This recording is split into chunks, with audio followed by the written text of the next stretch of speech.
Were you raised in a world where boys were taught that masculinity meant bravado and hiding their emotions? Yep, I was too. And as a parent now, that's not what I want for my son. I want him to be confident, but also know that it's okay to be vulnerable. Hi, I'm Kanika, and I curate collections of books that inspire confident and empathetic kids. So if that's you, make sure you're following for more recs. Because today I'm going to share with you 3 books that help me to spark those conversations with my son.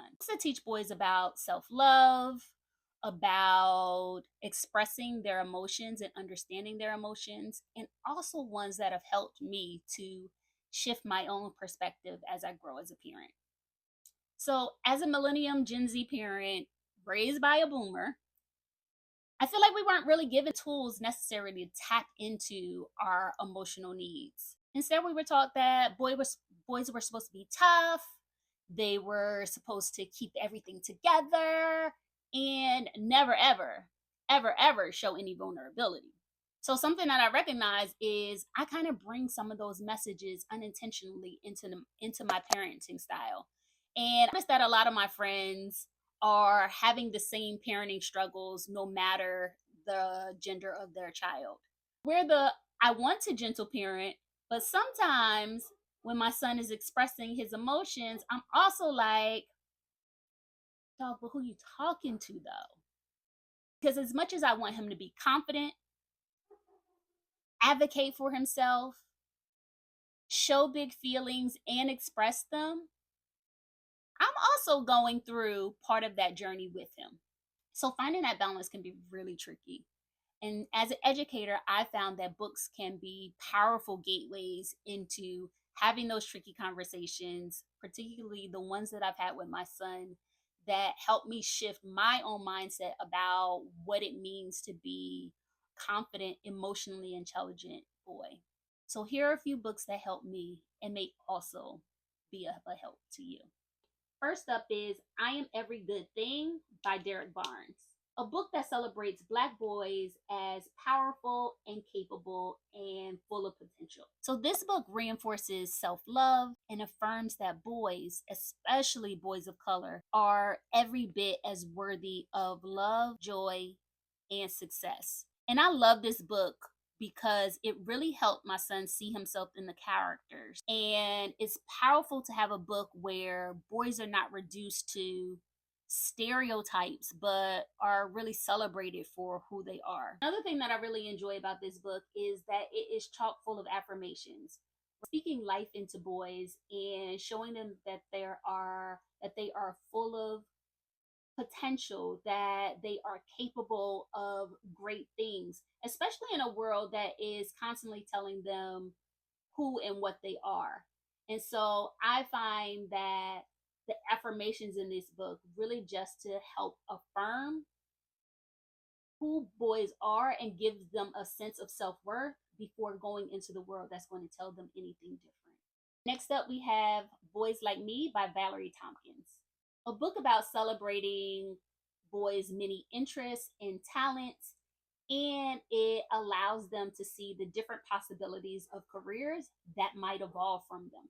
So I absolutely love this book because not only does it introduce boys to thinking about roles that are traditionally thought of as male roles, but breaks gender norms and expands the mindset of careers boys can aspire to. Like, I love that it talks about boys that love to care for others, dreaming to be a nurse, or how studying people can lead them into a therapist role. This is another great book that helps boys expand their mindset and ours too about what is possible for them.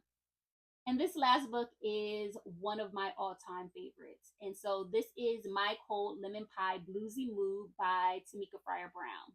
This is a book about moods and emotions, perfect for showing boys how to identify and express their feelings. So this book uses colors to describe a boy's different moods, showing that emotions are complex and it's okay to experience a range of them. So because we know that kids are experiencing so many different things that we never had to deal with. I never had to deal with the complexities of social media intertwined in my life. I never had to deal with um, kids who are also emotionally dysregulated but have social media or schools helping them with vocabulary about that we didn't have. I mean, the first time my son said, I think I need a mental health day, I almost fell out because they have so many more tools and they have a vocabulary that we want to be able to help guide. But a book like this really reinforces that we may go through different moods and, depending on the situation, have a range of emotions throughout the day. And I just appreciate how Tameka Fryer Brown is able to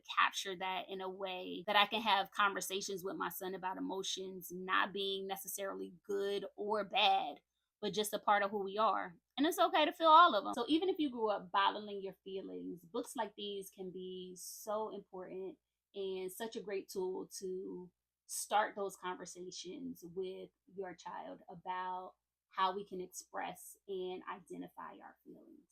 So really, each of these books teaches boys that it's okay to love themselves and to have big feelings and express them and be able to advocate for themselves and know that their world is bigger than anyone can imagine. And as parents, even though sometimes it can be really tricky, it is our role to help them navigate through this path, even in ways that we might not necessarily be sure how to.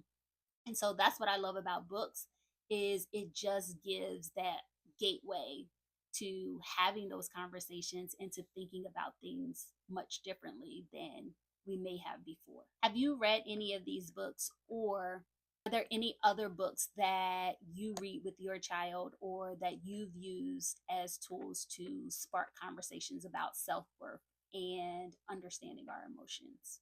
If so, drop it in the comments below. I love to have that conversation and think about other tools and other books that they can use. All right, if you found this helpful, then don't forget to hit that like button and also share it with another parent who's looking to raise confident, empathetic kids. And don't forget to hit that little bell so you can make sure that you get more book recommendations in the future. All right, until next time, happy reading.